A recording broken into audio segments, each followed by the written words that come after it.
আসসালামু আলাইকুম। Hello everyone, welcome to daily dealers with Zohra. আমার আজকের রেসিপি মুরালি বা খুরমা। গ্রামের হাট বাজারে আর মেলাতেও খুবই জনপ্রিয় এই খুরমা বা মুরালি। আটা বা ময়দা দিয়ে বানিয়ে নিতে পারেন খুব কম সময়ে, আর খেতেও হয় অনেক মজাদার। আশা করছি আজকের রেসিপিটি ভালো লাগবে। চলুন শুরু করি। একটি বাটিতে 2 কাপ আটা নিয়ে নিচ্ছি। দিয়ে দিচ্ছি সামান্য পরিমাণে কালো জিরা। কালো জিরা দিলে ফ্লেভারটা খুব ভালো আসে। হাফ চামচ লবণ দিয়ে দিচ্ছি। 2 চামচ চিনি দিয়ে দিচ্ছি। তেল দিয়ে দিচ্ছি 4 চামচ পরিমাণ। এখন আটার সাথে তেল ভালোভাবে মিশিয়ে নিচ্ছি। আর এই আটার সাথে অবশ্যই চিনি দিতে হবে, তাহলে খুরমা বা মুরালিগুলো অনেক ক্রিস্পি হবে। আটাতে তেলের পরিমাণ ঠিক আছে কি না এটা বোঝার উপায় হচ্ছে এইভাবে মুঠ করে ধরে যদি আটা দলা পাকিয়ে থাকে তাহলে বুঝবেন পারফেক্ট হয়েছে। এখন ডো বানানোর জন্য পানি দিয়ে দিচ্ছি। এখানে আমি কুসুম গরম পানি ইউজ করেছি। এখানে ঠান্ডা পানি ইউজ না করে কুসুম গরম পানি ইউজ করার চেষ্টা করবেন, তাহলে অনেকক্ষণ রেস্টে রাখতে হবে না। 10 মিনিট রেস্টে রেখে দিলেই হবে। পারফেক্ট ডো তৈরি হয়ে গিয়েছে। ঢেকে রেস্টে রেখে দিচ্ছি 10 মিনিটের মতো। 10 মিনিটে আটাটা অনেক সফট হয়ে যাবে। ডোটাকে ভালো করে মথে নিয়েছি আর একটা বোর্ডে নিয়ে নিচ্ছি। এখন একটি বড় সাইজের রুটি বানিয়ে নিচ্ছি। বড় সাইজের রুটি হয়ে গিয়েছে। রুটিটা খুব পাতলা হবে না, আবার ভারীও হবে না। পুরুত্বটা ঠিক এই রকম হবে। এখন মোরালি বা খুরমার মতো সাইজ করে কেটে নিচ্ছি।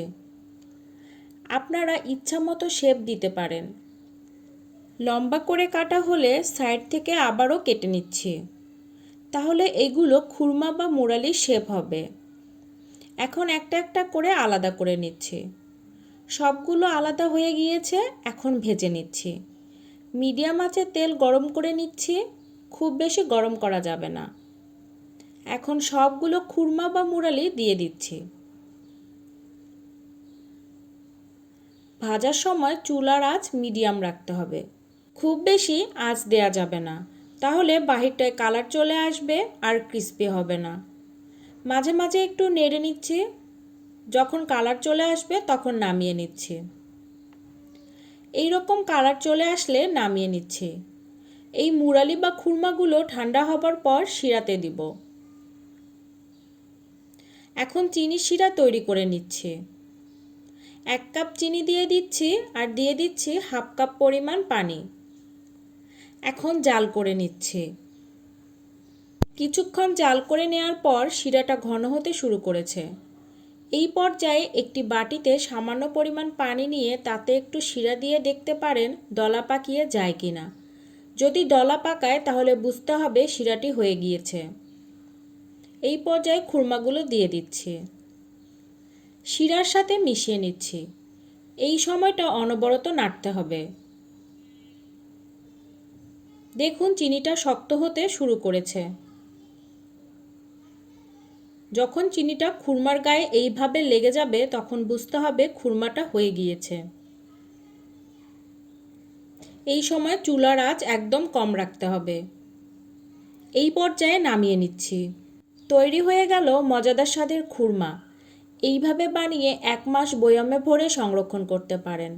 দেখতে যতটা লোভনীয় হয়েছে খেতেও হয়েছে তেমনই ক্রিস্পি। এইভাবে বানালে দোকানের স্বাদকেও হার মানাবে।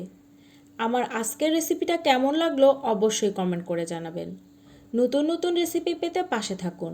আজকের মতো বিদায় নিচ্ছি। আল্লাহ হাফেজ।